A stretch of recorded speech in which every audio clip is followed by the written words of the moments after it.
Imagine yourself with a life-threatening illness or injury and the inability to make medical decisions for yourself. Would first responders, doctors, and your family know what level of treatment you would or wouldn't want? There's only one way to make sure. It's called advanced care planning. It involves putting your wishes in writing and selecting a trusted person in your life to make healthcare decisions on your behalf should you lose the ability to do so.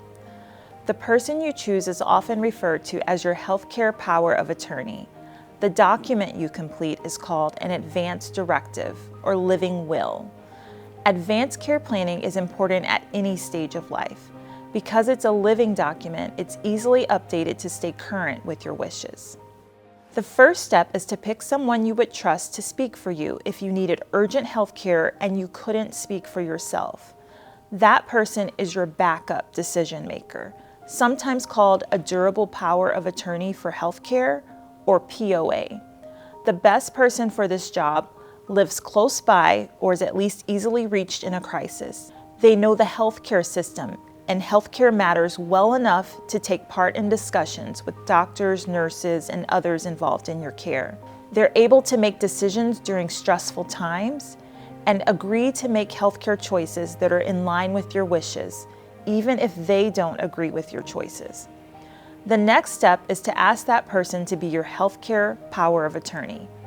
Talk with them about the kinds of healthcare you would and would not want if a crisis happened. If your feelings about a breathing machine or feeding tube depend on whether your doctors think you're likely to get better, then say so. Ask the person if they'd be willing and able to carry out your wishes. If they say yes, then give them a copy of your Advance Directive for safekeeping. Once you have chosen someone as your healthcare POA, the next step is to make a living will.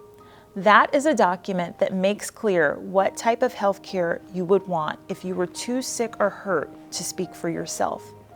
In Nebraska, this document must be notarized or witnessed by two adults who are not healthcare providers or family members. Here are types of healthcare you might touch on in your living will. Cardiopulmonary resuscitation, or CPR, if you have no pulse and your heart is not pumping blood. Intubation and mechanical ventilation, if you cannot breathe on your own. Dialysis, if your kidneys have failed.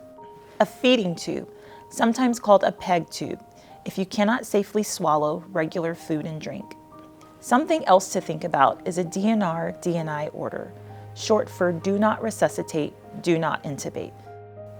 Serious healthcare choices often come down to one question: what makes life worth living for you and you alone?